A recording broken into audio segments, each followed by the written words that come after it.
Então, hoje é dia 18 de maio, nós estamos iniciando a nossa aula aqui na disciplina de Neuropsicologia 1.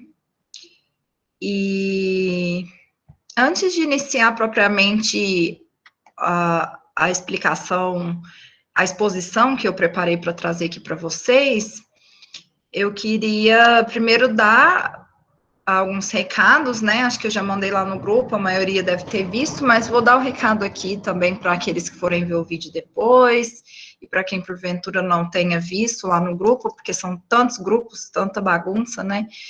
Então, pode passar despercebido. Então, os recados são que a gente criou a Google Sala de Aula, né? O ambiente virtual onde eu vou deixar os materiais. Já coloquei os materiais lá, todos eles já estão disponíveis, o cronograma já está disponível. Lá no cronograma vocês vão ver quais são os textos que nós vamos trabalhar em cada aula. Eu organizei de uma forma para não ficar muito pesado para vocês, porque vocês vão perceber que os textos dessa disciplina de neuropsicologia são textos densos. Mas isso não é porque eu estou, né, de uma forma maligna, querendo que vocês fiquem sobrecarregados, mas porque a própria disciplina, o próprio tema da disciplina, que é a neuropsicologia, é uma discussão densa, né? Tem assim, digamos, uma quantidade grande de informações vinculadas às estruturas anatômicas, a nomes, assim, de estruturas biológicas e tudo, que vocês não necessariamente têm que decorar, como naquela disciplina que vocês fizeram de anatomia, de fisiologia, mas que é bom ter essa base para vocês entendam a discussão principal, que não é, assim, decorar nomes, mas entender a lógica da discussão. Então, para entender essa lógica dessa discussão, é preciso ter um conhecimento básico, né? Que vocês terão a partir da leitura e das nossas discussões. Então, eu peço que vocês tomem conhecimento desse cronograma, deem uma olhada, vejam que para cada texto eu deixei mais ou menos 2 dias de aula, ou seja, para não ficar um texto por aula, ou muitas páginas por aula, que vocês não fiquem sobrecarregados de leitura, que possam ler e ter o prazer de ler, né, que não fique naquela coisa de, tem que ler muito rápido para poder conseguir. Então, vocês leiam devagar e tenham o prazer de ler, porque realmente, eu acho que como é uma disciplina optativa, vocês vieram por interesse, né, por interesse em relação ao tema, então, provavelmente vocês querem mesmo aprender sobre isso. Então, peguem os textos, deem uma olhada, comecem já a ler desde já. E aí, o texto que nós vamos trabalhar hoje, é o texto do Luria, que ele inicia, chama Construção da Mente, esse livro.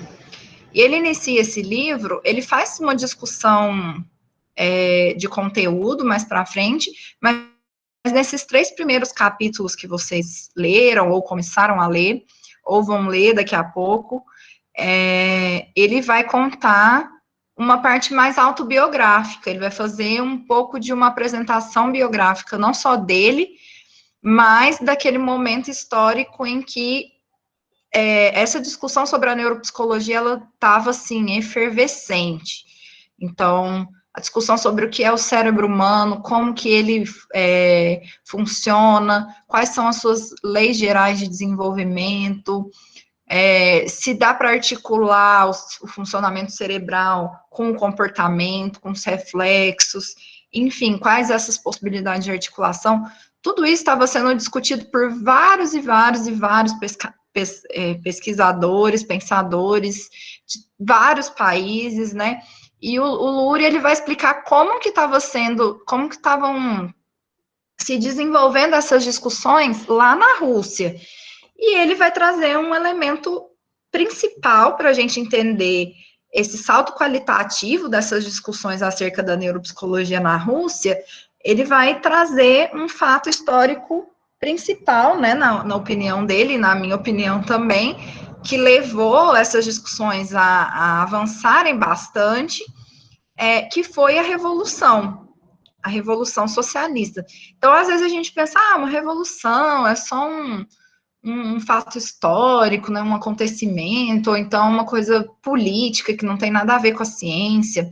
Mas a gente vai ver como que o Luria, né, como alguém que viveu aquilo e que era um cientista, ele percebe que existe uma relação entre essa transformação política que se deu ali, tomada de poder dos trabalhadores que vão pensar numa nova sociedade, na construção de uma nova realidade em que não haja exploração, em que não haja opressão, em que os trabalhadores tenham poder sobre a sua própria vida, sobre as tomadas de decisões da sociedade, como que esse processo também vai levar ao florescimento e ao avançar do próprio pensamento científico. E ele, o Luria, que está contando essa história, ele é uma dessas pessoas, né, que está ali naquele momento histórico, que tem uma idade, está com 20 e poucos anos quando acontece a Revolução, e ele começa, então, a estudar, né, não só, ele estuda psicologia, depois ele entra para a faculdade de medicina, estuda medicina, e ele vai tentar articular esses conhecimentos. Alguém conseguiu ler, começar a ler? Quer contar um pouco para a gente como que foi essa leitura?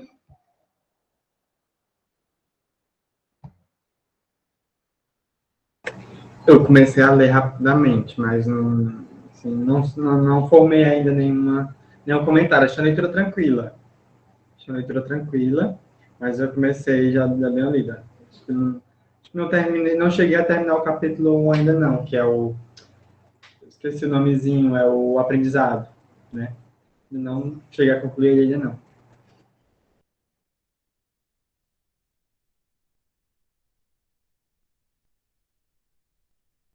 Posso falar? Pode. Só rapidinho, Quitério, o Davi está falando aqui que conseguiu ler o comecinho, que considera o texto fluido, até onde foi, que é uma boa leitura. Porque é isso, né? É um texto ainda, não tem muito conteúdo, é ele mais contando a biografia. Pode falar, Quitério. É que no começo eu acho interessante que ele vai falar sobre a educação pré-revolução, né? E aí eu acho legal que ele traz, legal bem entre aspas, assim, legal tipo a coincidência de que ele vai falar sobre como era a educação antes da Revolução, que ele vai dizer que os responsáveis, né, o Ministério da Educação não queria filhos de faxineiras, filhos de comerciantes mais pobres e de, enfim, né, da classe menos favorecida da Rússia daquela época. E aí me lembra muito o contexto que a gente está e as falas dos representantes do nosso governo, né? E aí me faz pensar o que seria uma revolução no país diante disso tudo, né? E aí depois ele vai falar como que as universidades abriram as portas para toda e qualquer pessoa que quisesse estudar na universidade e a educação ela foi se refazendo de acordo com a necessidade daquela época, que realmente foi tudo muito novo. E aí a gente vê o quanto que isso está se repetindo, né? E apesar de já ter acontecido essa revolução em outro lugar, se repete de uma forma até da mesma intensidade do que da violência que foi lá, né?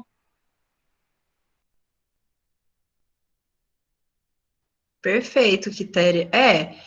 Ele vai narrando, né, como que foi, quais foram as transformações advindas desse processo revolucionário, né? E essa comparação que você faz é oportuna, porque a gente está num momento do Brasil em que a luta de classes, né, os trabalhadores versus a burguesia, essa luta de classes, ela está se acirrando cada vez mais. Como assim se acirrando? Se agravando cada vez mais, porque os poucos direitos que a gente conquistou ao longo do tempo estão sendo retirados, né? O direito à educação, mas também o direito à aposentadoria, os direitos trabalhistas, tudo isso está sendo retirado de nós, né, que foi duramente conquistado pelo sangue e suor dos trabalhadores, não foi doado por ninguém, por nenhum governo, fomos nós que que conquistamos ao longo da história do Brasil, e isso está sendo retirado, a gente está perdendo o pouco que a gente tinha, né, de vitórias mesmo, de condições de trabalho, de condições de vida, de sobrevivência.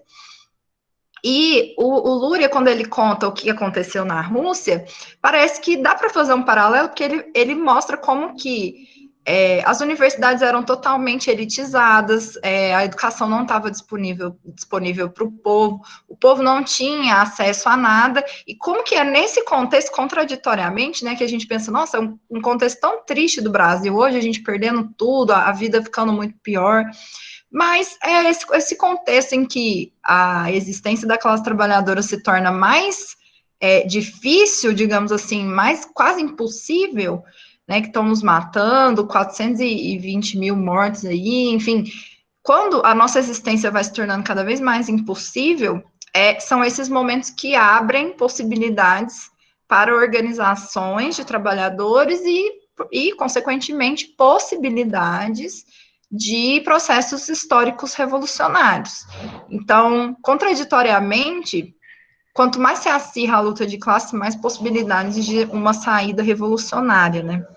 Que foi o que aconteceu na Rússia. Era uma situação deplorável aquela que viviam as classes trabalhadoras, camponesas na Rússia, né? E isso motivou um processo revolucionário. Então, pode ser, assim, não estou querendo ser, nossa, a otimista aqui, mas pode ser que no momento em que se acirra tanto a luta de classe e o chicote estrala tão forte nas nossas costas como agora, que a gente consiga, então, trazer uma proposta revolucionária, né, diante dessa realidade. Pode ser, é uma possibilidade. Não estou dizendo que vai acontecer, mas que é uma possibilidade. Então, mas no momento que a gente tem todos os direitos que foram adquiridos estão sendo lentamente retirados, nem tão lentamente assim, né? Estão querendo transformar a educação, que foi minimamente democratizada, em algo cada vez mais elitista, com privatizações, né? Com vendas das empresas estatais, enfim. E aí a história não acaba aqui, né? Em algum momento nós vamos nos organizar contra esse estado de coisas. Bom, diante disso, mais alguém quer falar alguma coisa?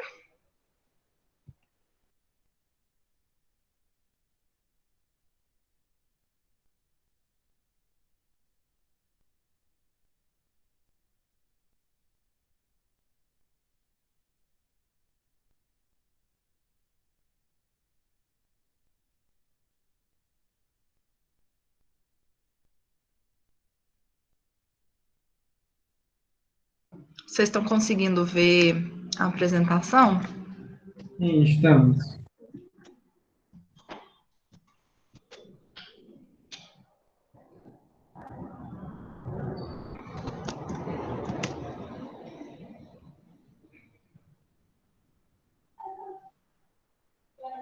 Então, vamos lá.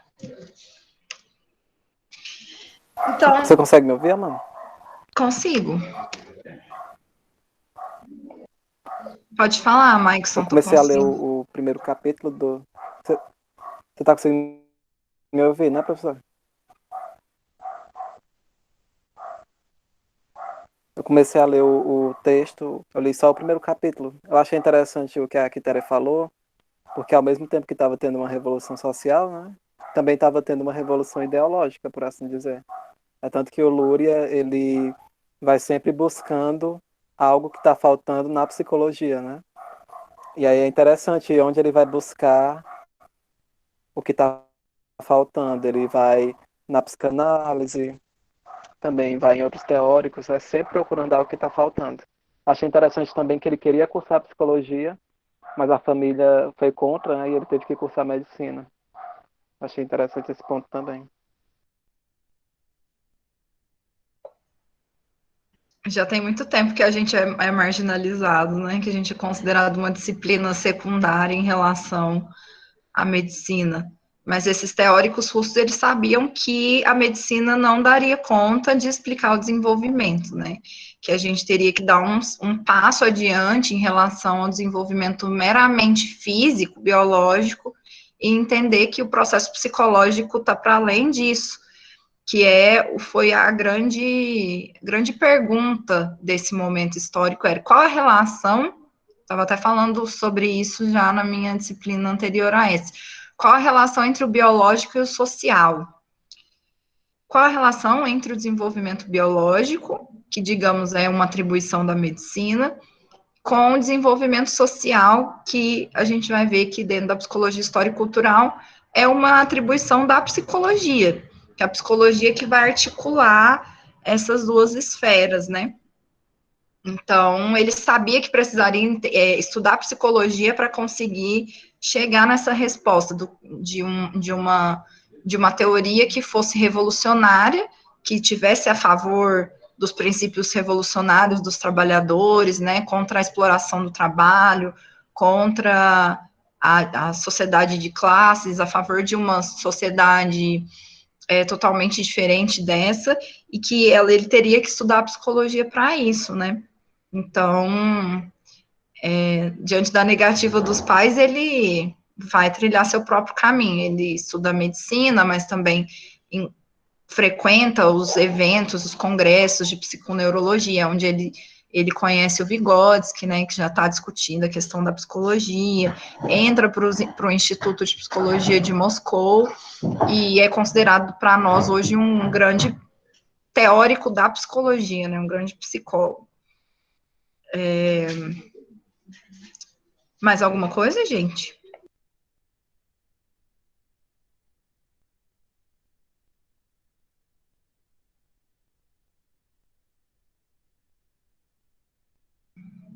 Então, vamos lá.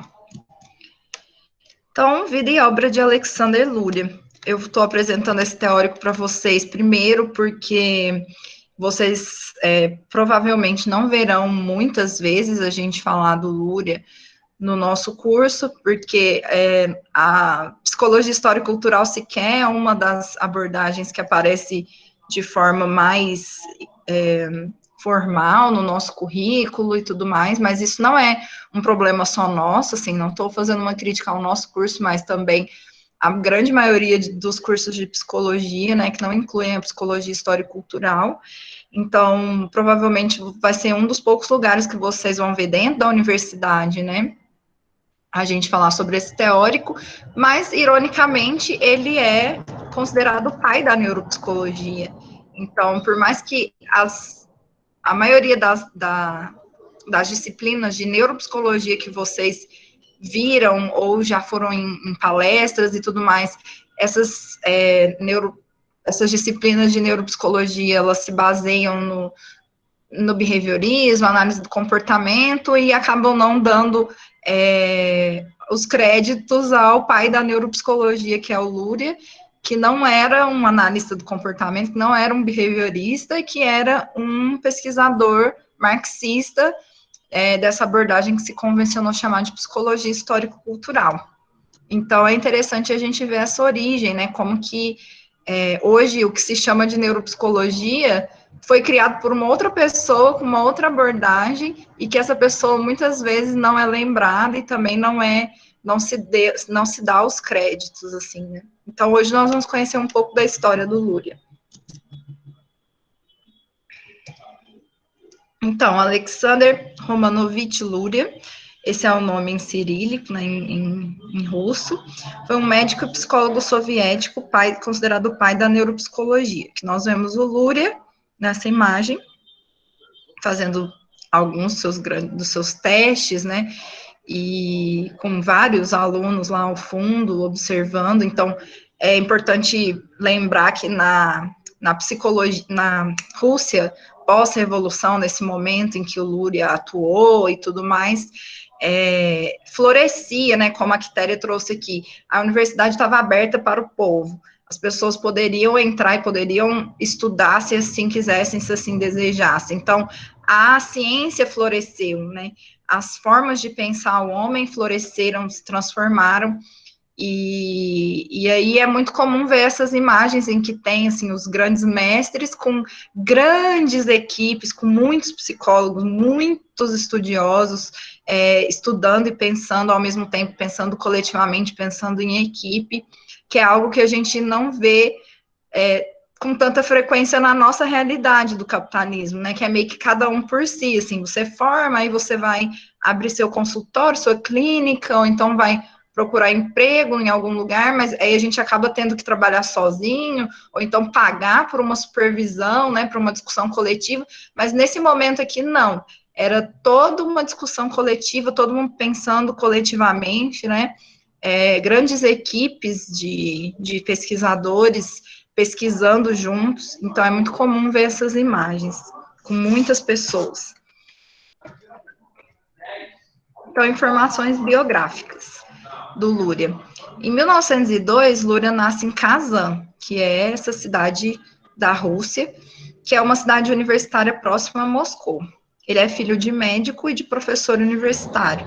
Ele teve, então, acesso desde cedo às primeiras teorias psicológicas por meio de seu pai, e dominava outros idiomas e frequentava círculos intelectuais com pessoas de outros países. Então, já desde pequeno, Luria, ele era encorajado, né, nesse exercício do refletir, do estudar, do pesquisar, por ser filho de médico, de professor universitário, por estar ali próximo a Moscou, também numa cidade universitária, né, com muito movimento da universidade. Lembrando que, como a Quitéria também trouxe, né, e está lá no texto, essas cidades eram universitárias, mas anterior à Revolução, elas eram altamente elitistas, eram só a minoria da minoria dos russos que entravam nessas universidades, e ele acabava tendo contato com os universitários em círculos para fora da universidade, né, círculos intelectuais. Quando a Revolução Russa aconteceu, ele tinha apenas 15 anos, o Luria.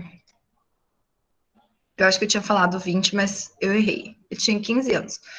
Então, aqui é a Universidade de Kazan, 1838. Essa lindíssima, né, universidade, olha, uma estrutura linda. Aos 17 anos, Luria ingressa na Universidade de Kazan e passa a se interessar pelas discussões políticas e sobre a construção da nova sociedade. Ele inicia seu interesse por compreender os fenômenos humanos a partir da psicologia, nas palavras do Luria, né, desenvolver uma abordagem psicológica concreta dos eventos da vida social. Então, a gente vai ver que um dos pontos de partida do Luria, já aos 17 anos, e se interessando pela psicologia já desde muito cedo, graças ao seu pai, graças aos círculos intelectuais de Kazan, um dos pontos principais, assim, dos pontos de partida do Luria, era a crítica a como a psicologia vinha se dando, a crítica a, por exemplo, o laboratório de Wundt, né, a como a psicologia já estava nascendo como uma psicologia de laboratório, uma psicologia distanciada das necessidades do povo, dos trabalhadores, das pessoas, né, uma ciência elitista, uma ciência abstrata, que não tinha a ver com os problemas concretos do povo. Então, ele já começa com essa necessidade de desenvolver uma abordagem psicológica concreta dos eventos da vida social, né, ou seja, uma psicologia que se debruce sobre as necessidades concretas do povo, dos trabalhadores. Então, esse desejo do Luria vai se confluir com um acontecimento histórico de larga escala, de grandes proporções, que foi os movimentos anteriores à Revolução. Não sei se todos vocês se lembram, né, lá do ensino médio, quando a gente estuda em história, ou se já se interessaram em estudar individualmente também sobre a questão da Revolução Russa, mas os levantes, eles acontecem antes de 1917, né? Desde 1903, 1905, que os trabalhadores estão se organizando. Então, o Luria, ele está vendo tudo isso, né? Está vendo a greve dos trabalhadores russos, como essa greve aqui dessa imagem que nós estamos vendo. está vendo essas ebulições sociais, está vendo essas movimentações dos trabalhadores, né, reivindicando melhores condições de vida, reivindicando educação, reivindicando melhores condições de trabalho. E aí ele vai escrever dessa forma, sobre a importância da Revolução Russa na sua obra. Ele vai dizer: comecei minha carreira nos primeiros anos da Grande Revolução Russa. Este acontecimento único e importantíssimo influenciou decisivamente a minha vida e a de todos que eu conhecia. Comparando minhas experiências com as de psicólogos americanos e ocidentais, vejo uma importância diferença. A diferença repousa nos fatores sociais e históricos que nos influenciaram. Toda a minha geração foi inspirada pela energia da mudança revolucionária, aquela energia libertadora que as pessoas sentem quando fazem parte de uma sociedade que pode realizar um progresso tremendo num intervalo de tempo muito curto.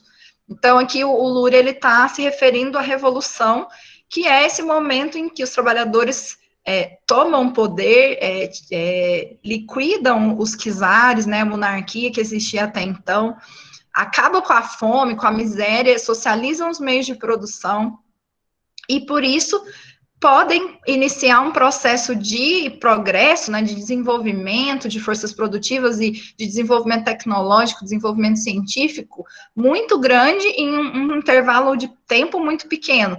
E nos processos revolucionários socialistas que já aconteceram, a gente percebe que ao longo da história, nos países em que isso aconteceu, a gente vê que todos os trabalhadores, ou seja, toda a sociedade é convocada a contribuir com esse processo. Então, diferente do capitalismo, em que a gente é sempre negado a gente a participação em relação às grandes tomadas de grandes decisões, pensar como melhorar a vida da população, a gente é negado a gente fazer isso. Nos processos revolucionários é o contrário, né? As pessoas são convocadas a isso. E o Luria, como um pensador, ele vai ser convocado a pensar como que a psicologia pode ajudar a reconstruir a sociedade, a construir uma sociedade igualitária, né? Sem a exploração capitalista, como que a psicologia vai poder ajudar nisso. Então, em 1920, já após, né, o processo revolucionário, ele inicia suas pesquisas no Instituto de Psicologia de Moscou, em 1921, tá errado aqui. Ele obtém seu diploma em Ciências Sociais aos 19 anos. No mesmo ano, inicia seus estudos em Medicina e uma formação no Instituto Pedagógico no Hospital Psiquiátrico de Kazan. Em 37, ele faz seu doutorado no Instituto de Psicologia de Tbilisi, e a partir de 24 inicia seu trabalho em conjunto com Vygotsky e Leontiev. Entre 30 e 50 ele enfrenta a censura stalinista. Então aqui para nós também é importante, né, já que a gente está fazendo essa retomada histórica, é importante lembrar que existe uma diferença muito grande entre os anos iniciais da Revolução, ou seja, 1917 e logo pós 1917, então 19, 20, os primeiros anos da década de 20, é muito diferente do que vai acontecer a partir de 30, né, com a morte do Lenin e com a ascensão do Stalin, que já vai ser uma outra etapa desse processo revolucionário, que é uma etapa mais regressiva, que tem censura, que tem perseguição política em relação aos revolucionários, e isso vai chegar também na ciência, né? Alguns dos teóricos vão ser censurados nesse momento. Então, existe uma diferença, a gente está aqui exaltando, digamos assim, a Revolução dos Trabalhadores, mas principalmente os anos iniciais dessa revolução, né? Antes do processo de burocratização do partido, da ascensão do Stalin, esse tipo de coisa. Então, nosso conteúdo e estilo de vida mudaram imediatamente, vai dizer o Luria. Os limites de nosso restrito mundo particular foram estilhaçados pela Revolução, e novas paisagens se abriram perante nossos olhos. Fomos arrebatados por um grandioso movimento histórico. Então, aqui nós temos uma imagem lindíssima, que são todos os psicólogos do Instituto de Psicologia de Moscou no final da década de 20, ou seja, nos anos iniciais da Revolução. nesse momento em que tudo florescia, em que o mundo restrito, o limite restrito do mundo particular do pesquisador se estilhaçava, esse pesquisador era convocado a contribuir com a sociedade, com as necessidades dos seres humanos, não era mais um pesquisador preso, né, no castelo elitizado da universidade, ele era convocado a pensar os problemas reais, das pessoas reais, e o Luria fez parte disso, né? E aqui nós temos, na fila da frente, Luria e Vygotsky aqui. Não, aqui. Luria aqui, Vygotsky aqui. E aqui vários outros pesquisadores que compõem isso que a gente chama de psicologia histórico-cultural. Então, Luria vai dizer, nossos interesses pessoais foram consumidos em favor de metas mais amplas de uma nova sociedade coletiva. Ou seja, a ciência já não estava voltada para interesses pessoais ou particulares de uma classe, né? Mas voltados para metas mais amplas de construção de uma nova sociedade que não fosse mais individualista, mas uma sociedade coletiva. Aqui nós temos a foto do grande líder, né, desse processo revolucionário dos trabalhadores, que foi o Lenin.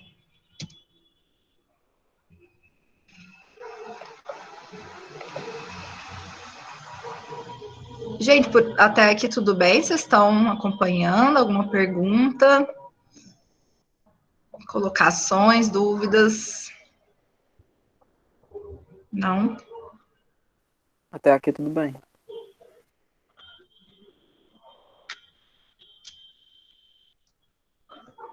Então, seguindo. Então, aqui o Luria vai dizer o seguinte, deprimia-me constatar quão áridos, abstratos e afastados da realidade eram aqueles argumentos. Ele está se referindo, então, à psicologia nascente, né? Vocês devem lembrar lá das disciplinas de história da psicologia, né? De sistemas psicológicos, que a psicologia, enquanto uma disciplina científica, considera-se que ela nasce com Wundt, no laboratório do Wundt na Alemanha, e ela nasce como as primeiras tentativas de atribuir à psicologia um caráter científico. É uma psicologia majoritariamente laboratorial, né, que trabalha com experimentos de laboratório, tentando entender como que se dão os processos psíquicos, né, e o Luria vai se referir a esse processo, vai dizer que deprimia-me constatar quão áridos, abstratos e afastados da realidade eram aqueles argumentos. Eu queria uma psicologia que se aplicasse às pessoas de fato, na sua vida real, e não uma abstração intelectual num laboratório. A psicologia acadêmica era para mim terrivelmente desinteressante, porque não via qualquer ligação entre a pesquisa e o lado de fora do laboratório. Queria uma psicologia relevante, que conferisse alguma substância às nossas discussões sobre a construção de uma nova vida. Então, aqui o Luria está fazendo quase que um desabafo, né, dizendo como que a psicologia pré-revolução, mesmo dentro da própria Rússia, porque o que se fazia na Rússia nesse momento, antes da Revolução, e mesmo alguns anos depois, era uma mera réplica do que se estava fazendo no restante da Europa, lá na Alemanha, nos Estados Unidos, também com behaviorismo. Então, ele faz uma crítica a isso, né? Ele fala, me deprime o quanto essa psicologia está longe da realidade das pessoas concretas, e aqui na Rússia, né, pelo motivo de ter tido uma revolução social, a psicologia agora ela não vai poder ser essa psicologia abstrata, de laboratório, ela vai ter que ser uma psicologia comprometida com a construção de uma nova vida, de uma nova sociedade. Por isso que a psicologia histórico-cultural vai surgir, né, como uma necessidade daquele momento histórico, que é um momento histórico revolucionário. Então, essa é a primeira coisa que tem que ficar na cabeça de vocês. A psicologia histórico-cultural não nasce da cabeça do Vygotsky, da cabeça de um iluminado. Ela nasce como uma necessidade histórica de um país que fez uma revolução socialista e que, por fazer essa revolução, entende que as respostas dadas pela psicologia até então são insuficientes. e que é preciso avançar. Então, a gente vai fazer aqui um breve delinear, assim, brevemente, o que estava acontecendo na psicologia russa, uma contextualização histórica, para que vocês entendam aonde vai entrar o Vygotsky, o Luria, o Leontiev e esses novos pesquisadores, né? Que eles entram num instituto que já existe e como que estava esse instituto antes da entrada deles, né? Então, 1912, portanto, antes da Revolução, a gente tem o primeiro Instituto de Psicologia da Rússia, na Universidade de Moscou, sob coordenação de Cherepanov, que é esse moço aqui. E o Cherepanov, ele tem influência do laboratório de Wundt. Então, o que ele fazia lá era basicamente repetição dos experimentos, das teorias desenvolvidas pelo laboratório de Wundt. Então, no início do século XX, surgem as novas escolas de psicologia, surge o Freud e a Gestalt na Europa, surge o behaviorismo nos Estados Unidos, mais ou menos na mesma época, né, está acontecendo todo o desenvolvimento das principais teorias psicológicas, psicanálise e Gestalt na Europa e behaviorismo nos Estados Unidos. E a psicologia russa, de acordo com Luria, estava a reboque das teorias europeias e estadunidenses. Ou seja, lá na Rússia não se criou nada novo. Se tem Freud e a Gestalt na Europa de novo, o behaviorismo de novo nos Estados Unidos, na Rússia eles se limitavam a copiar, a replicar essas teorias, nada de novo surgia. Por isso que o Luria diz que a psicologia russa, nesse momento, era a periferia da psicologia mundial. Então, ele vai dizer que era uma ciência acadêmica restrita, puramente universitária, que não buscava formular uma psicologia aplicada aos problemas da vida social. Só que aí o que acontece? Aqui a gente está falando 1912. E aí, finalmente, a gente vai ver bem brevemente o que foi essa Revolução Socialista, para a gente entender por que tudo isso muda, por que inclusive, o Instituto de Psicologia de Moscou muda, começa-se a ter uma tensão, um embate no Instituto de Psicologia de Moscou, de um grupo contra outro. Isso tudo tem a ver com a Revolução. Então, vamos ver bem rapidinho o que foi essa Revolução, né? Essa imagem é a estátua do Alexander III, que foi destruída pelo povo após a renúncia de Nicolau II. Então, é a imagem do czar que o povo jogou abaixo, né? A Revolução Socialista de outubro de 1917 introduz mudanças radicais na ciência psicológica daquele país.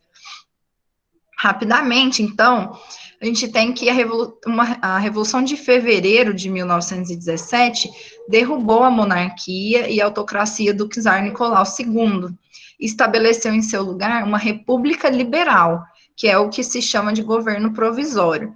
Então, a grande Revolução de Outubro foi precedida por esse episódio em fevereiro de 17, que foi a derrubada da monarquia do czar Nicolau II e o estabelecimento de uma república liberal, que era o governo provisório, que tinha a sua liderança uma pessoa chamada Kerensky.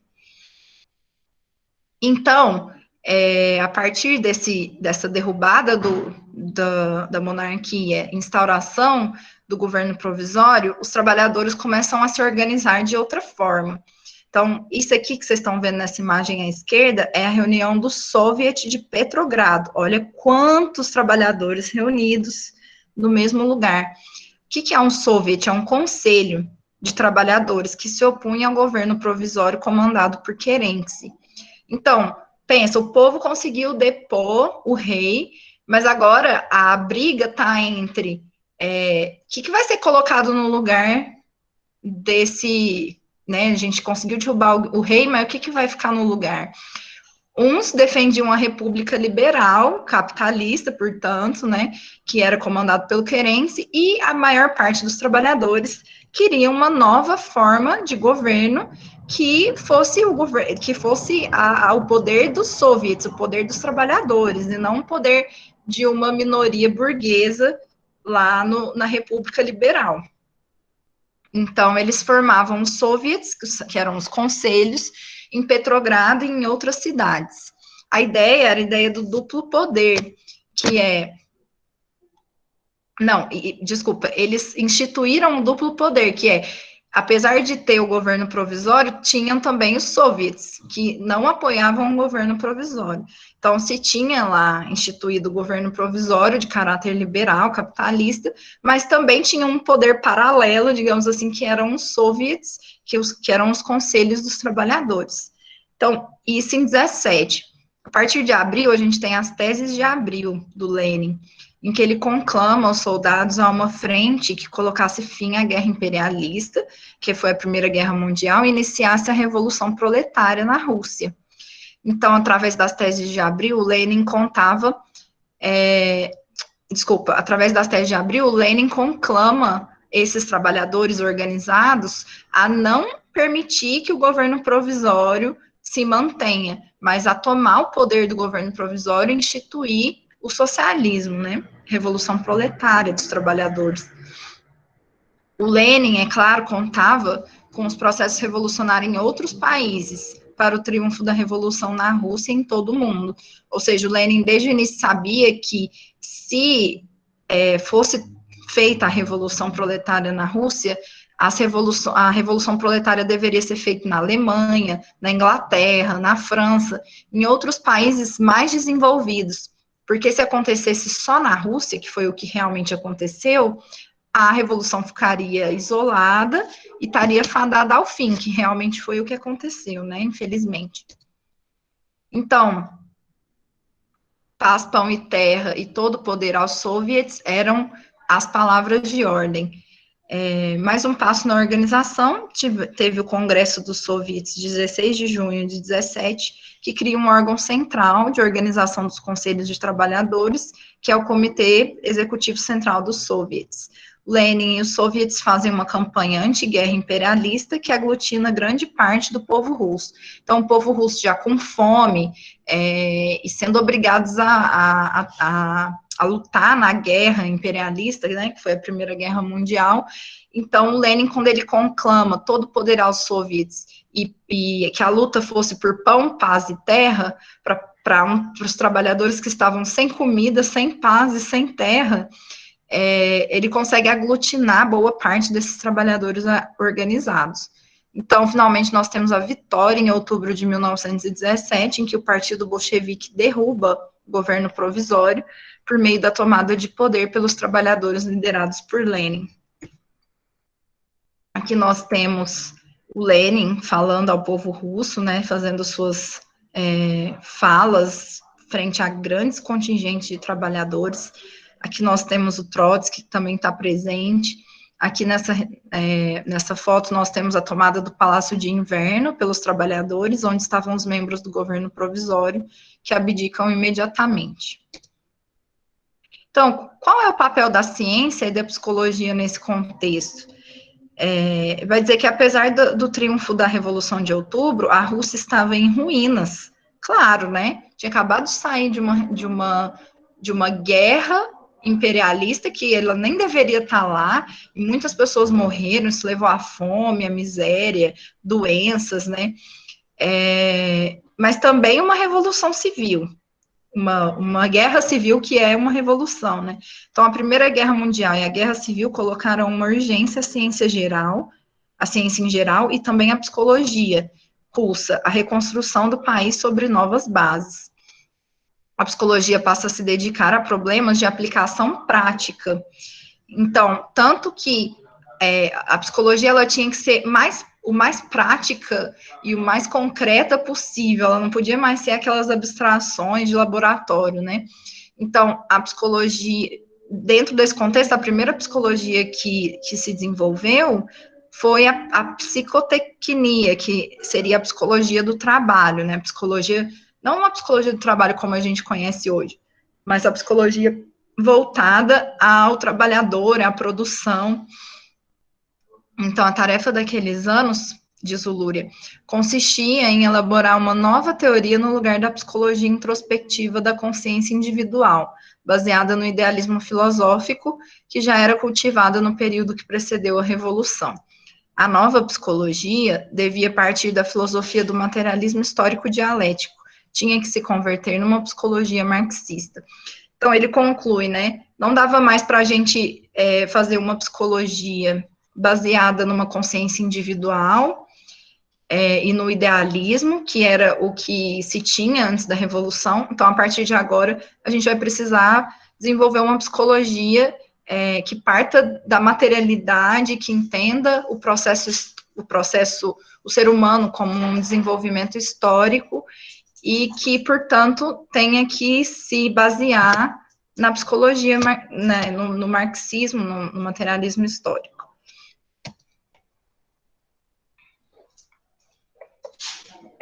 Até aqui tudo bem, gente?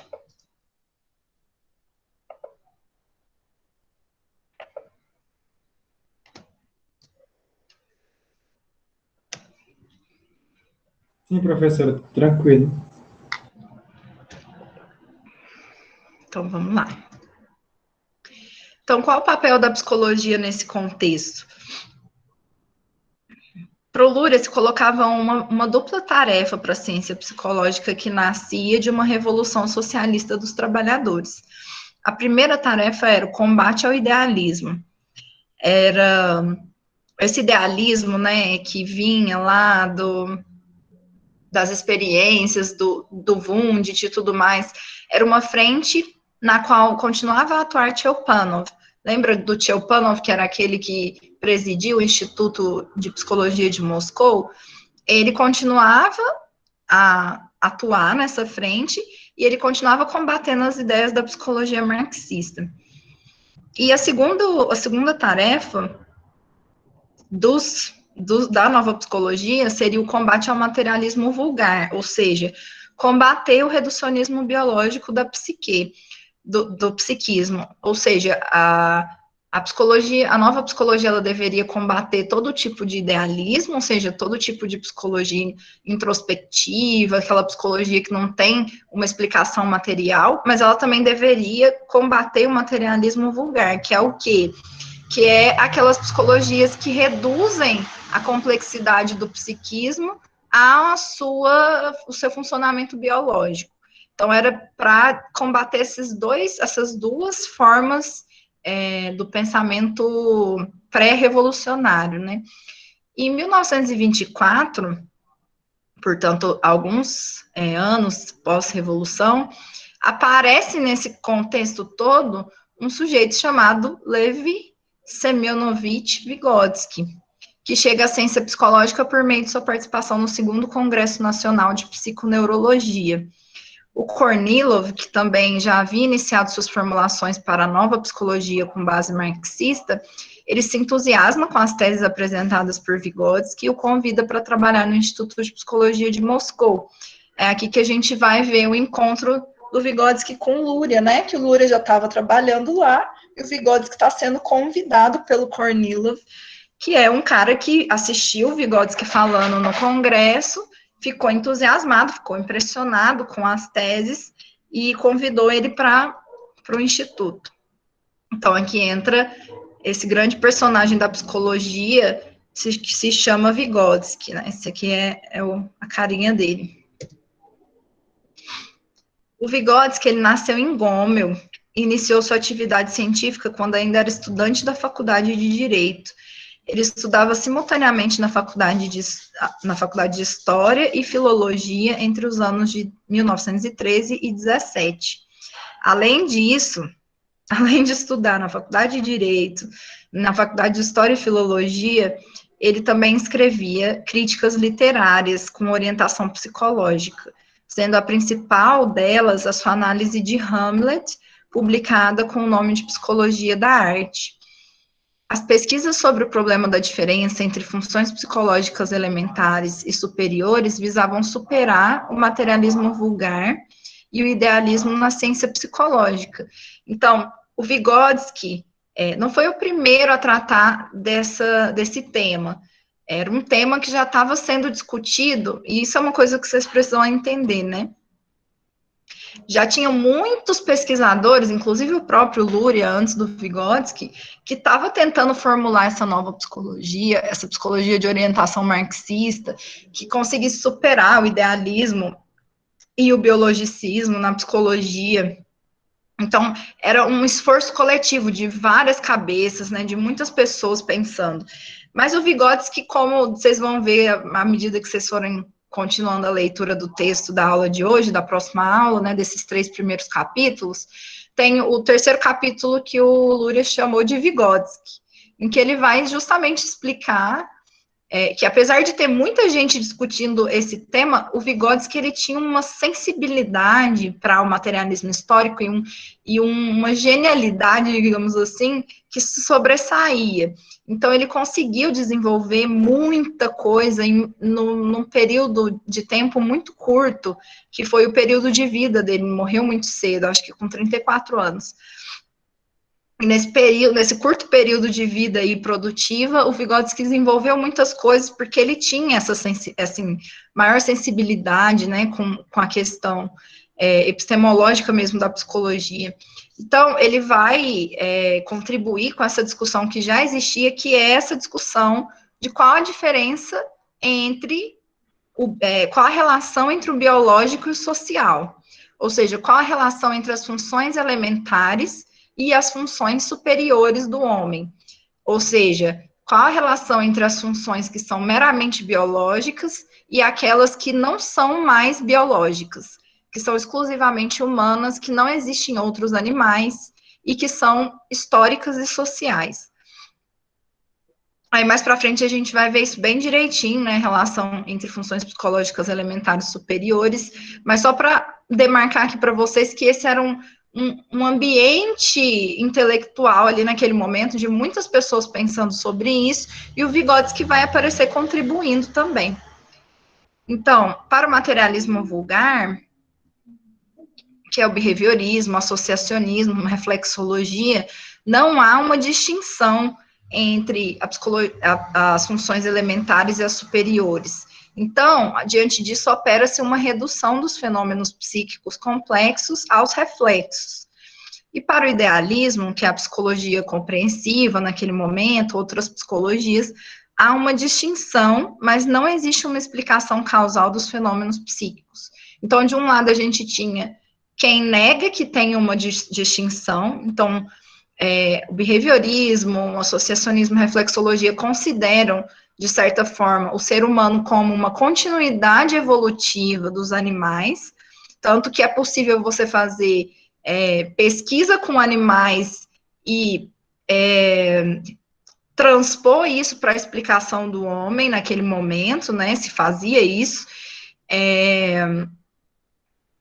e do outro lado a gente tinha uma psicologia idealista que dizia que tem uma distinção entre os seres humanos e os animais, mas que não consegue explicar onde está a origem disso. Então, ficava uma coisa assim a priori, existe uma diferença, mas onde está essa diferença? Não sei, no espírito, em algo, na essência humana, algo que é exclusivamente humano, mas que a gente não sabe de onde vem. E a psicologia marxista vai tentar dar uma resposta a isso, né? Então, entendendo justamente que existe uma relação dialética entre as funções psicológicas elementares e as funções psicológicas superiores.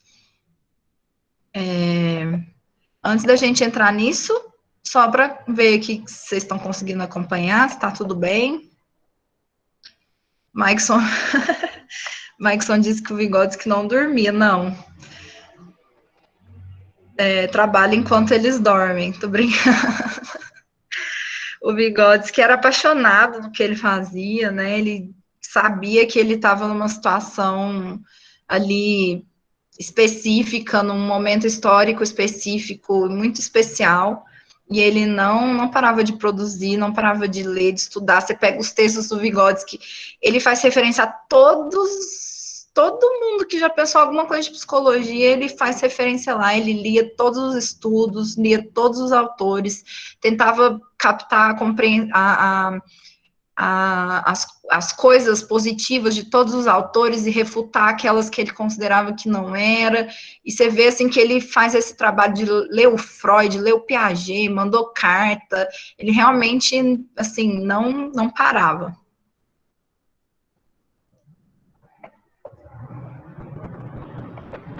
Leu Skinner também, conhecia como ninguém o Pavlov, foi, digamos, um pupilo do Pavlov, estudou tudo, conhecia como ninguém o sistema pavloviano.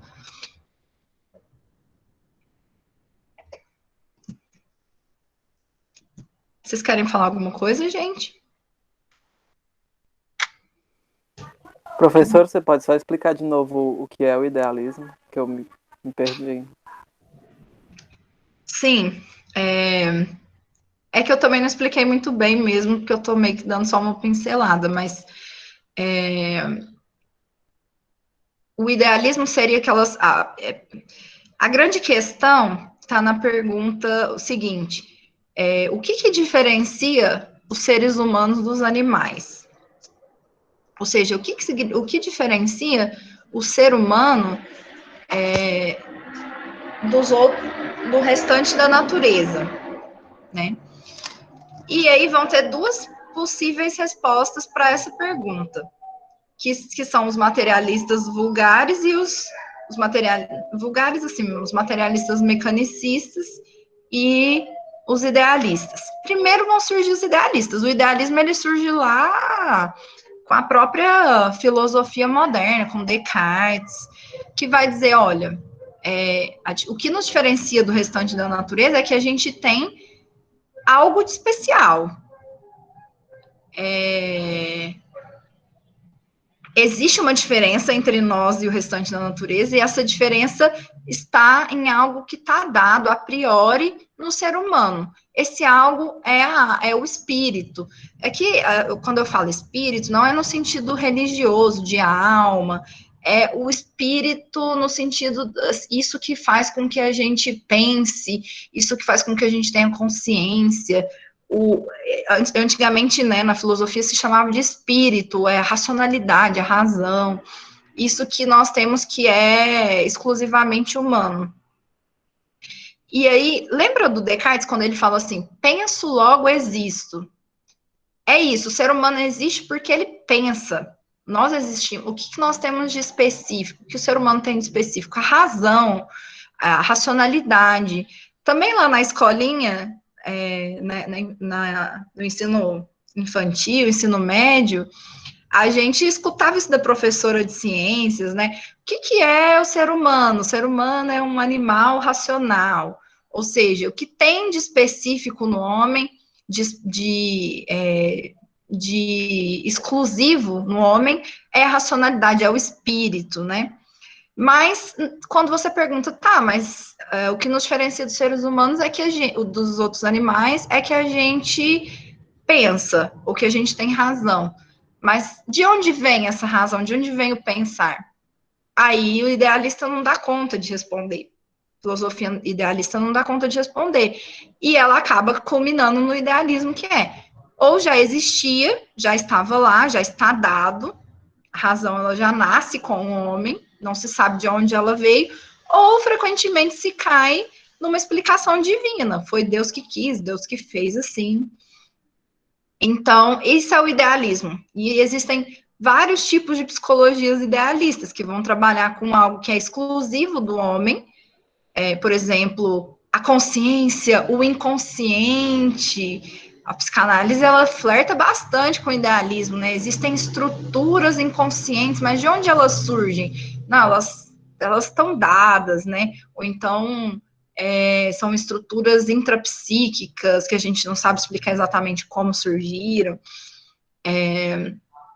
Então, tem vários tipos, várias formas diferentes de expressão do idealismo na psicologia.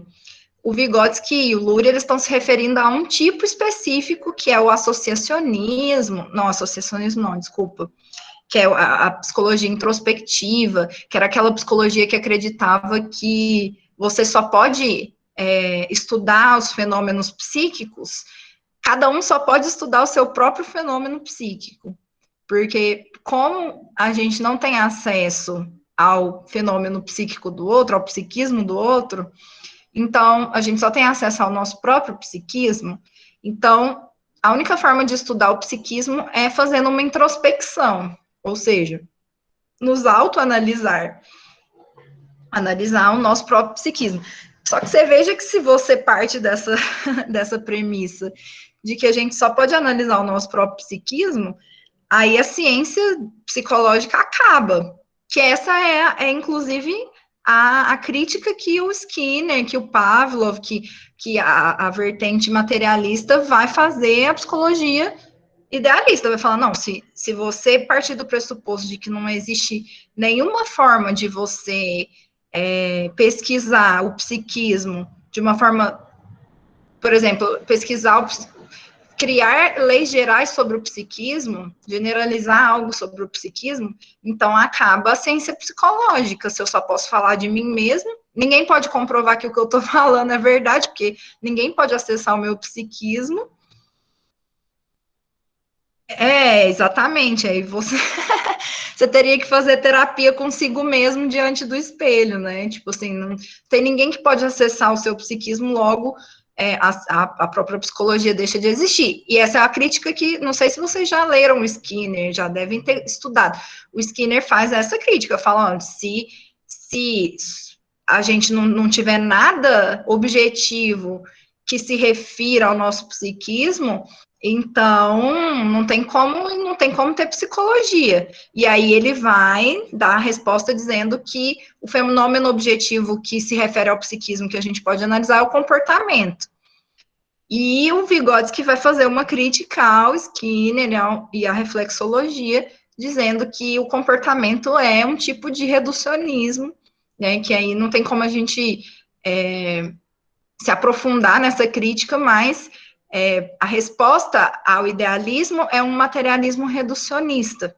E aí o Vygotsky está dizendo, para criar uma psicologia realmente científica, que seja marxista e não sei o quê, você tem que combater tanto o idealismo, que está certa, a resposta do materialismo ao idealismo está certa, mas também tem que combater o materialismo vulgar, o materialismo biologicista, mostrando que o ser humano não é nem só um ser biológico, e tampouco ele é um ser espiritual. A gente tem que mostrar que ele é um ser histórico e social.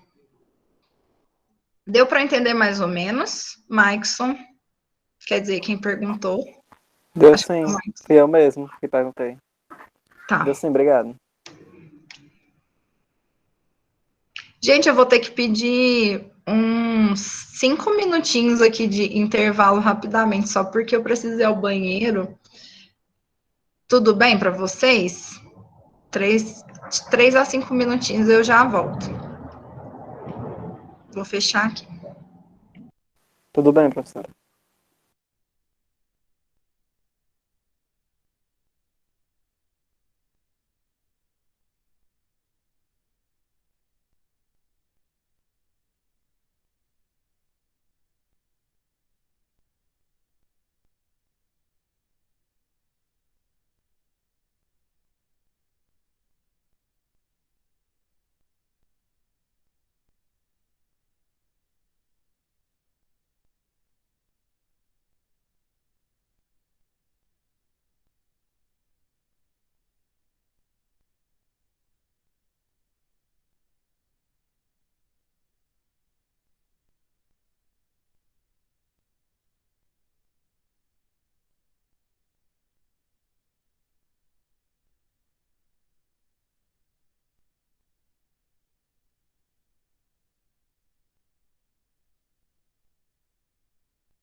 Bom, gente, retomando aqui,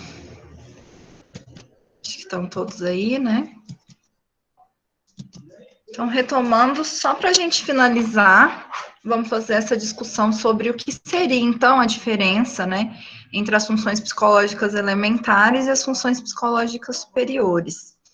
Então, as funções psicológicas elementares, que é esse triângulozinho, esse retângulozinho embaixo, elas estão relacionadas com a base dos processos psíquicos naturais, que é produto da evolução filogenética do homem, e aqui se enquadram os reflexos. Então, na verdade, o que os autores estão dizendo é que, sim, o ser humano tem uma base que é biológica, nós temos o organismo biológico, para começar, nós temos um conjunto de características, de habilidades que são de cunho biológico, e nós não podemos negar isso. Isso existe. Esse conjunto de habilidades humanas, né, que são ligadas ao biológico, são aquelas que nós temos em comum com os outros animais. São algumas características que nós temos já desde o nascimento, mas não porque veio do espírito ou veio da força divina, extra-humana, mas porque é resultado do nosso longo processo evolutivo enquanto espécie.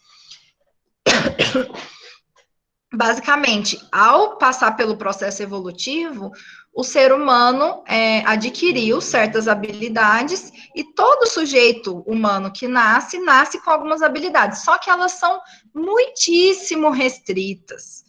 Nós estamos falando de habilidades bem restritas e que nós temos em comum com os outros animais da natureza. Por exemplo, dando um exemplo, o bebê humano, ele nasce sabendo chorar. O bebê humano, ele nasce sabendo fazer um movimento de sucção. Então, a gente não precisa ensinar o bebê humano a mamar no peito da mãe.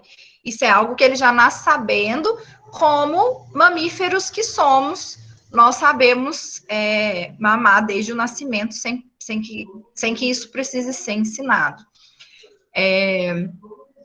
Outro exemplo que eu dei na disciplina anterior, que vou dar para vocês também. Existe algo que a gente chama de reflexo de Moro, que é o bebezinho, quando ele nasce, e esse é até um teste clínico que o médico, o enfermeiro faz quando o bebê nasce, para ver se ele está com as suas funções cognitivas, as suas funções cerebrais íntegras, que é você simula uma queda com o bebê, então o bebezinho está aqui em cima da minha mão e eu simulo uma queda com ele. Ele abre os braços em cruz. Por quê? Esse reflexo, né, que é puramente biológico, de abrir os bracinhos, tem a ver com,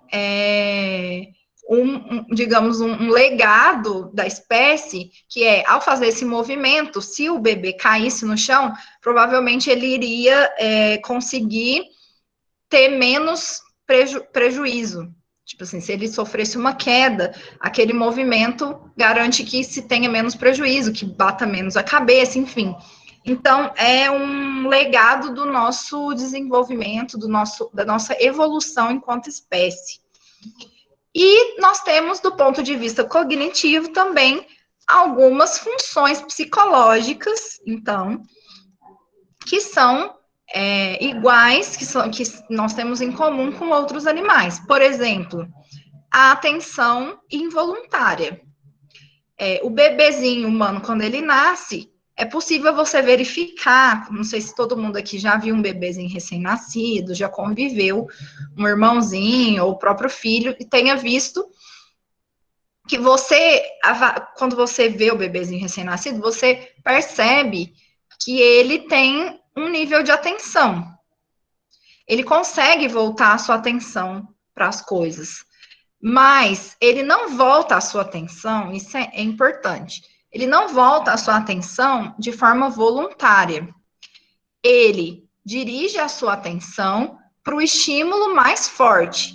Então, se for um brinquedo muito colorido, ele volta a sua atenção. Tanto é que a gente faz uso disso com os bebês.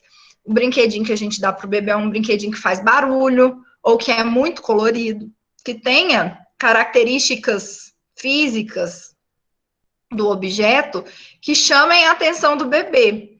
Porque a atenção do bebê não é voltada voluntariamente, ela depende da intensidade do estímulo. Então, isso é o que a gente chama de atenção involuntária, diferente da atenção em que vocês estão utilizando nesse momento. Então, são já quase 8h30 da noite, provavelmente vocês já tiveram aula o dia inteiro, já estão cansados, estão com fome, estão com sono. Tem toda essa situação biológica aí acontecendo em vocês, fome, sono, cansaço. Mesmo assim, vocês conseguem, ou alguns de vocês, não posso dizer por todos, conseguem prestar atenção, voltar a sua atenção para essa aula na frente do computador. E o que é isso? Vocês desenvolveram uma atenção voluntária. A atenção de vocês não se submete à intensidade do estímulo, como acontece com o bebê. A atenção de vocês se submete à vontade de vocês, à arbitrariedade de vocês. Então, por mais que eu preferisse estar dormindo, ou preferisse estar comendo, ou preferisse estar fazendo qualquer outra coisa no mundo do que ver nessa aula, pelos meus motivos, minhas motivações, por querer ser um melhor psicólogo, ou por querer me formar, ou por querer ter uma nota boa, eu estou aqui voltando voluntariamente a minha atenção para essa aula. Então, independente da motivação, o que se sabe é que a motivação de vocês não é biológica. Enquanto que a motivação do bebê, né, não é exatamente motivação, o impulso do bebê para voltar a atenção está ligado à intensidade do estímulo. Então, é algo puramente biológico. O que eu quero dizer com isso? Então, essas funções psicológicas elementares, elas são essas que são relacionadas com a base dos processos psíquicos naturais e que são produto da evolução filogenética do homem. Aqui se enquadram os reflexos, aqui se enquadram as respostas reflexas e se enquadram todas aquelas funções que nós temos em comum com os animais. A mesma coisa você pode verificar no seu cachorrinho, no seu gatinho, ele consegue ter um nível de atenção, ele volta a sua atenção a você, mas também vai depender do estímulo, da intensidade do estímulo. Se você está mostrando o potinho de ração fazendo barulho, ele vai prestar mais atenção. Tem a ver com a resposta biológica dele em relação àquele barulho, aquele som e aquele estímulo.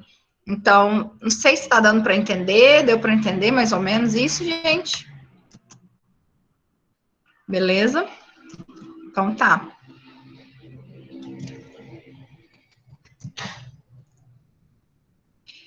E aí, diante disso, né, então, só para finalizar essa parte, realmente as funções psicológicas elementares são os processos psíquicos de base natural, que nós temos em comum com os animais, e que existem também nos seres humanos. Então, nós temos atenção involuntária, nós temos memória idética, que é a memória por imagens, nós temos sensação e percepção involuntária, elementar.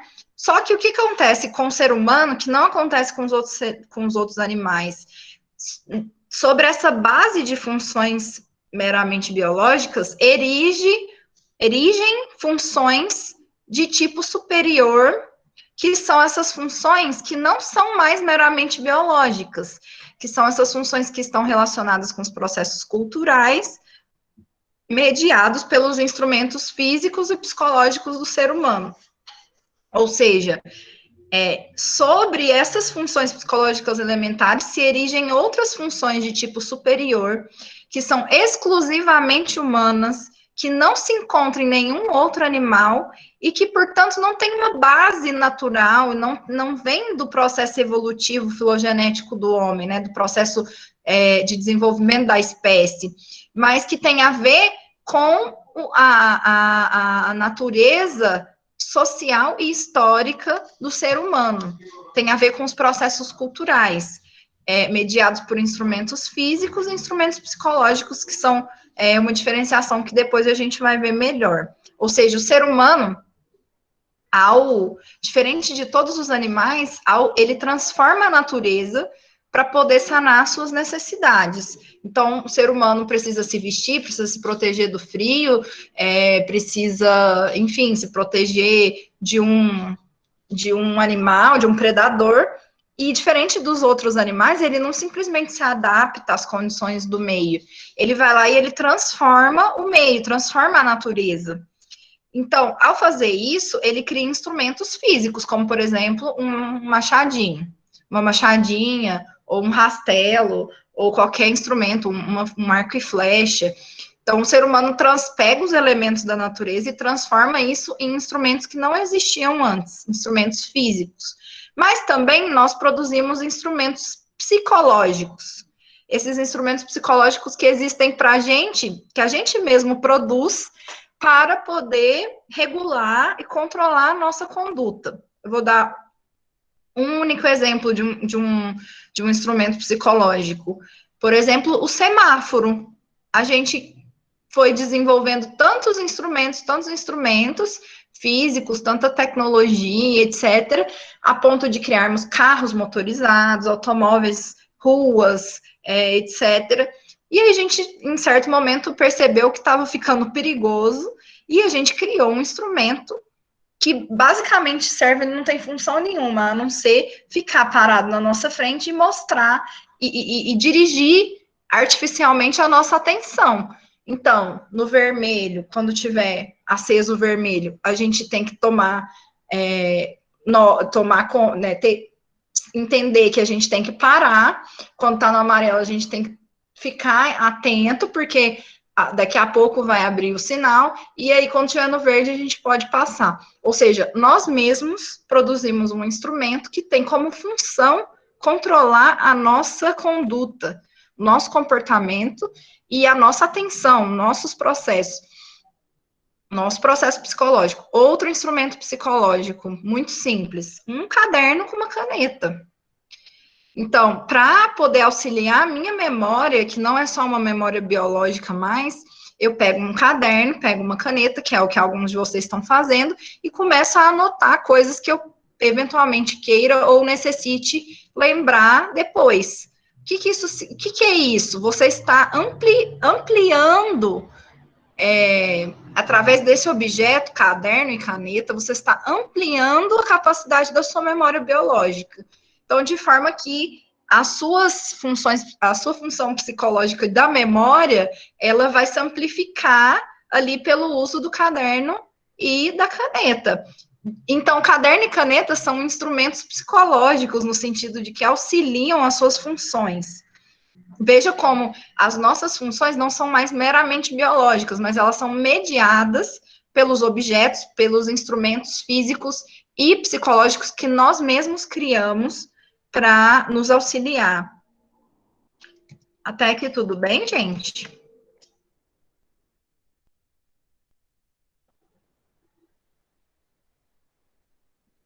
Maikson está perguntando como se diferencia um instrumento psicológico do instrumento físico. Instrumento físico ele está falando no sentido de uma ação direta em relação à natureza, Maikson. Então, tipo assim, quando eu vou lá e pego um pedaço de pedra, estou falando dos nossos antepassados, os primeiros homens lá, os primeiros homo sapiens, vão lá, pega uma pedra, pega um pedaço de pau, pega um cipó, junta essa pedra com esse pedaço de pau, afia ela e cria um instrumento para caçar um animal. Se criou um instrumento físico. Mas a gente também cria instrumentos psicológicos. Isso, que são os signos. Eu dei exemplo de instrumentos psicológicos que também são instrumentos físicos, por isso a confusão. Mas a gente vai desenvolver isso melhor, que é criar formas de instrumentos psicológicos que vão ter uma ação sobre a nossa conduta e eles sequer são físicos, como, por exemplo, a linguagem. A linguagem não é algo que você pode pegar, não tem uma existência física, mas ela tem uma existência psicológica, ela desempenha uma função no nosso desenvolvimento psicológico. Signos, linguagem, arte, várias outras formas de signo. Então, é mais ou menos essa relação, né? Tem os instrumentos físicos que a gente cria na nossa ação direta com a natureza. A gente, quando eu falo a gente, é a humanidade como um todo. E a gente também, nós, humanidade, criamos instrumentos simbólicos ou instrumentos psicológicos, ou, como a Quitéria colocou ali, os signos, que são instrumentos que não necessariamente são físicos, têm uma existência física, mas eles também são desenvolvidos para poder, digamos assim, controlar a nossa conduta, para o nosso autocontrole da conduta, ou seja, o ser humano cria coisas para se autocontrolar, né, para poder se autodesenvolver. Veja como a psicologia, ela então é complexa nesse sentido, né? Porque nós, seres humanos, estamos sempre criando signos para tornar mais efetiva a nossa existência, né? E aí isso nenhum animal faz. E é aí que está a questão. Criar instrumentos tanto físicos quanto simbólicos, nenhum animal faz. Então, tanto instrumentos físicos quanto signos são exclusivamente humanos. E é aí que mora a especificidade da psicologia histórico-cultural. Ela vai mostrar exatamente como surge a especificidade humana. Lembra daquela pergunta, o que diferencia o ser humano dos animais? Aí o idealismo respondeu, existe uma diferença, mas a gente não sabe de onde vem. A gente acha que ela simplesmente está, ela simplesmente existe. Penso, logo existo.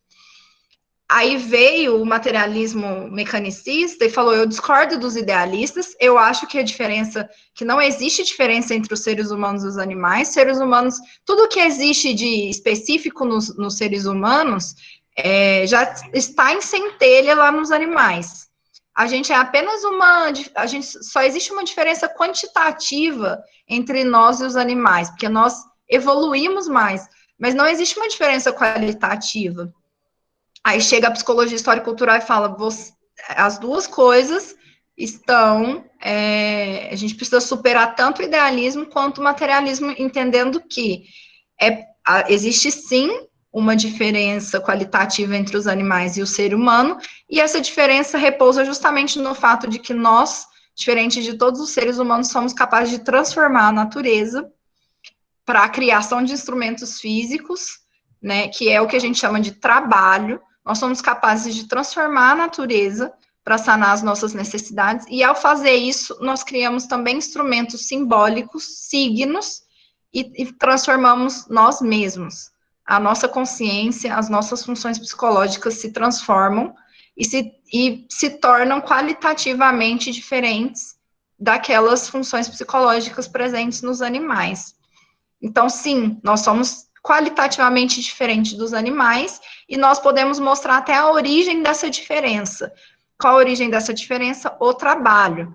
O fato de que o ser humano transforma a natureza ao criar instrumentos necessários para poder sobreviver, e ao fazer isso, ele transforma também a si mesmo, ele transforma a sua organização psíquica, a sua organização psicológica. A gente sai de uma atenção involuntária para uma atenção voluntária.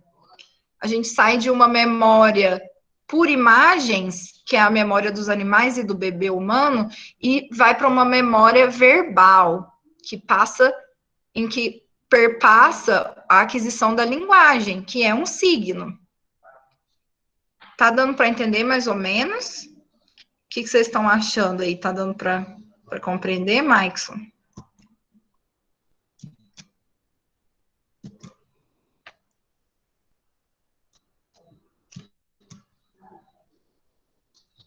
Então, só para a gente finalizar, o Vygotsky, o Luria, o Leontiev, eles vão dizer, então, que existem as funções psicológicas elementares, mas sobre elas se erigem funções psicológicas superiores, que são exclusivamente humanas e que não existem na natureza em nenhum outro animal. A origem dessas funções é a própria origem da sociedade humana, é o trabalho, o fato de que nós, diferente dos animais, não nos adaptamos às condições naturais, mas a gente cria A gente transforma a partir do que a natureza dá, a gente transforma a natureza e cria o mundo dos homens, o mundo dos objetos, tudo isso que está aí ao redor de vocês, cama, cadeira, mesinha, porta, tijolo, casa, tudo que existe, né, no mundo dos homens, à exceção da natureza, evidentemente, fomos nós que criamos, foi produto da nossa ação, do nosso trabalho. E nós, ao criarmos o mundo dos homens, né, nesse sentido, ou seja, ao criarmos o mundo dos objetos, ao criarmos a realidade humana, nós também transformamos o nosso próprio psiquismo. E o nosso psiquismo deixa de ser esse psiquismo elementar dos animais e se torna um psiquismo infinitamente mais complexo. Então, aqui a gente responde até o Descartes, né?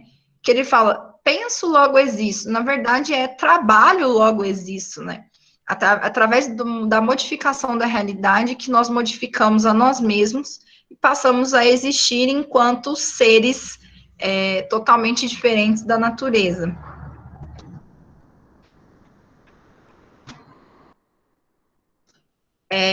Então, a gente vai dizer, né, esses dois níveis não são excludentes entre si.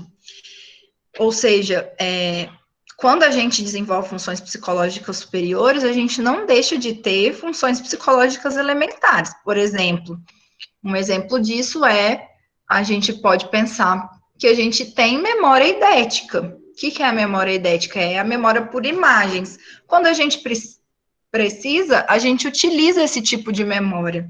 Mas, no geral, a gente utiliza uma memória verbal, que é associar palavras, associar símbolos verbais da linguagem para a gente conseguir lembrar.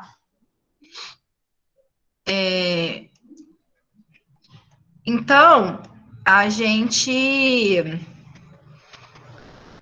isso que eu quero dizer, né? As funções psicológicas elementares não deixam de existir para que as superiores passem a existir. Na verdade, as elementares dão a base sobre as quais vão surgir as superiores, e elas jamais deixam de existir. Mas elas vão ser utilizadas bem menos, né? A gente não vai precisar tanto delas no nosso cotidiano, no nosso dia a dia, a gente não precisa tanto das nossas funções elementares. De forma que é possível dizer que as funções psicológicas superiores superaram as elementares. E aí a gente entra numa discussão filosófica bem rapidinha, que eu acho muito bonita, para entender o que é superação.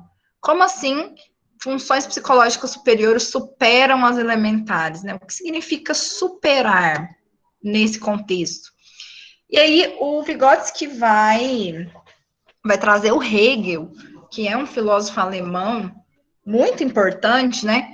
No qual o próprio Marx se baseia para desenvolver o materialismo histórico e tudo mais. E ele vai trazer o Hegel, vai dizer o seguinte: Hegel disse que é preciso recordar o duplo significado da expressão alemã superar. Entendemos essa palavra, em primeiro lugar, como eliminar ou negar, e dizemos dessa forma que as leis estão anuladas, suprimidas. Mas essa mesma palavra significa também conservar. O duplo significado do termo superar se transmite habitualmente bem no idioma russo com a ajuda da palavra esconder ou enterrar, que também tem sentido negativo e positivo, de destruição e conservação. Então, ele está dizendo, né, o Hegel lembra que quando a gente usa a palavra superar, a gente pensa logo que é excluir, né? Quando a gente fala tal coisa superou outra, significa que a primeira foi excluída pela segunda. Mas ele lembra, né, que além de significar excluir, eliminar, negar, ela também significa conservar. Então, é uma palavra que esconde dentro dela, né, que contempla tanto o eliminar quanto o conservar. Veja que estranho isso, né? Uma coisa que parece contraditória e existe numa mesma unidade. Vamos tentar entender isso. Então, utilizando essa palavra, enterrar, poderíamos dizer que os processos elementares e as leis que o regem estão enterradas na forma superior do comportamento, isto é, aparecem nelas subordinadas e ocultas.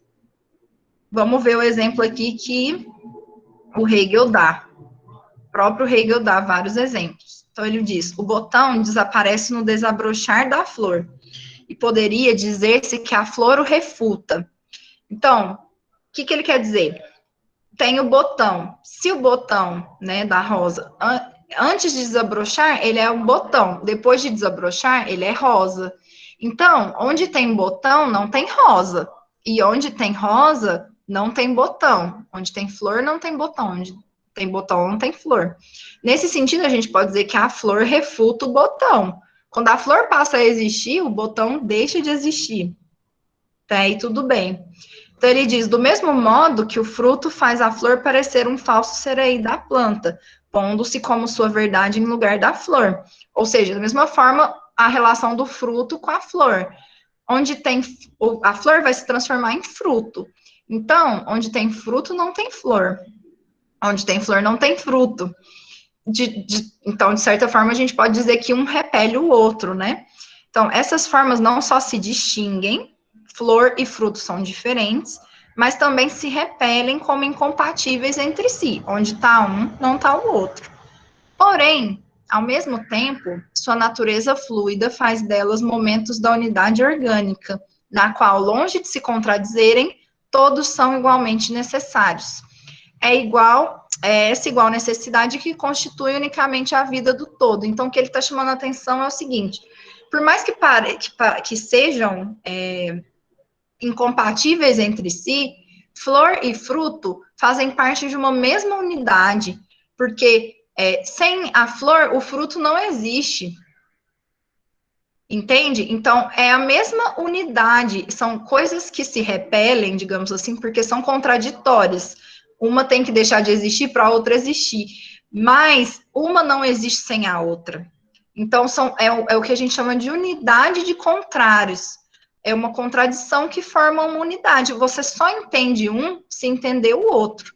Você não existe exclusão. São duas coisas opostas, mas que só existem nesse todo. Então, ele vai dizer, mas a contradição de um sistema filosófico não costuma conceber-se desse modo, além disso, a consciência que aprende essa contradição não sabe geralmente libertá-la ou mantê-la livre de sua unilateralidade, nem sabe reconhecer, no que aparece sob a forma de luta e contradição contra si mesmo, momentos mutuamente necessários. Então, a flor e o fruto estão num processo de luta e contradição contra si mesmos, né? Ou seja, onde está um, não está o outro. Essa é uma luta, é uma contradição. Mas são dois momentos mutuamente necessários para se compreender o todo. É através dessa metáfora, né, que a gente vai entender a relação das funções psicológicas elementares e das funções psicológicas superiores. Embora sejam contrárias, porque uma é biológica e a outra é social, uma é a que nos aproxima da natureza, a outra é a que nos afasta da natureza, uma é a que é resultado do nosso processo biológico evolutivo, a outra é resultado do processo de desenvolvimento social. Então, parecem coisas, e são, de certa forma, coisas opostas, mas a gente só entende essa oposição, essa contradição, dentro de uma unidade. Elas formam uma unidade de contrários. Isso é o que a gente chama de dialética. Então, assim, Vygotsky explicou tanto as diferenças qualitativas entre os níveis das funções, quanto o nexo entre ambas. Acho que a gente pode finalizar por aqui. Alguém tem alguma dúvida? Quitéria colocou aqui, acho que já tinha sido antes de eu falar, que é aí que está a dialética nos processos psicológicos, exatamente. Isso é a dialética, né? É o fato de existir uma unidade de contrários. Então, embora funções elementares e funções superiores sejam contraditórias, elas formam uma unidade de contrários, de maneira em que você não consegue desenvolver funções psicológicas superiores se você não tiver as funções elementares. Então, ela é a base sobre a qual surge as nossas capacidades especificamente humanas e sociais. De forma que, então, é errado, né? Se vocês já ouviram isso em algum lugar, que é psicologia histórico-cultural, só considera o social, não considera o biológico. Isso é uma grande mentira, né? O que a gente está mostrando é que existe uma relação dialética entre esses dois níveis do ser, em que aquilo que é biológico se esconde, se submete ao que posteriormente vai ser desenvolvido a partir de um desenvolvimento histórico e social.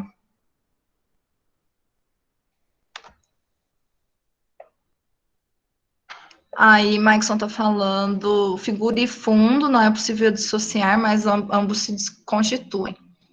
Não, nesse caso eu acho que eu concordo mais com a Quitéria também, porque eu acho que figura e fundo não é um exemplo, porque a relação figura e fundo que a gente vê na Gestalt, né, não é uma contradição, são dois elementos que compõem aquela imagem, né, que realmente não são dissociáveis, mas não são contraditórios entre si. Aqui a gente está falando de luta de contrários mesmo. É tão interessante isso que é de onde o Marx vai, por exemplo, trazer a concepção de luta de classes, de contradição social, né? Que vem disso, são contraditórios, mas constituem o todo.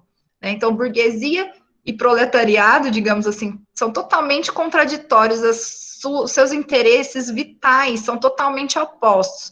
Mas é justamente essa relação dialética entre essas duas classes que forma isso que a gente chama de realidade social, de capitalismo, de modo de produção capitalista. E para acabar com essa luta de classe, com essa contradição, só se acabar com o todo, né, que é a sociedade capitalista. No caso do Vygotsky, é a mesma coisa, a gente está falando de uma tensão entre funções biológicas e sociais, porque para uma existir, a outra tem que deixar, né? Não deixar de existir, mas tem que se subordinar a ela. Mas você só entende esse processo se você entender o todo, né? Quitéria está dizendo, o biológico está em constante mudança por causa do social, e o social por causa do biológico, assim, até Deus sabe quando. Mais ou menos, porque aí, de acordo, pelo menos, com o materialismo histórico, a gente tem o predomínio do social, né? Então, assim, de fato, com o desenvolvimento social, a gente modifica e a passos bem mais lentos do que já foi um dia, mas a gente modifica a constituição biológica. Só que a constituição biológica modificar o social é um pouco mais difícil. Eu acho que existe a gente pode discutir isso melhor depois, mas existe no materialismo histórico, a prioridade do objeto, né? A prioridade do social em relação ao biológico, que é o que a gente está chamando aqui de superação, esse movimento de superação, em que o biológico se submete ao social. Então, talvez não seria possível dizer que uma mudança biológica modifica o social. Falo nas tecnologias, por exemplo, as superações de limites corporais e afins. Sim, mas isso daí é o próprio desenvolvimento social, né?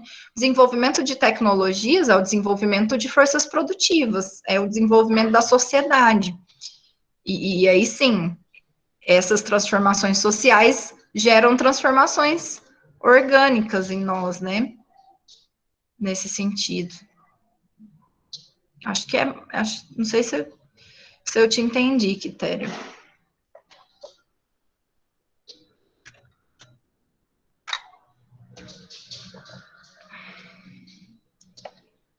Então, beleza, gente? Acho que a gente pode finalizar por aqui, 10 minutinhos antes. E aí a gente retoma daqui desse slide na próxima aula. Aí eu vou pedir para vocês, então, aqueles que começaram a ler, avancem na leitura, aqueles que não começaram a ler, peguem o texto para ler, é um texto fluido, tranquilo, biográfico, que a gente vai continuar essa discussão na próxima aula. Desejo um bom descanso para vocês, saúde para a família também, e a gente se vê na próxima semana. Tchau, Maikson, Quitéria, David. Tchau, professora. Boa noite. Boa Tchau, semana. Madison. Professora, você pode me colocar como professor no Classroom, para caso eu queira postar alguma coisa, tipo o link da aula e tal? Mas eu acho que você pode postar de qualquer forma. Ah, então pronto. Eu Eu vou, eu acho que não vou, precisa eu mudar vou nada, testar. não. Vou testar. Você tenta e me fala. Ok. Beijo. Beijo. Tchau.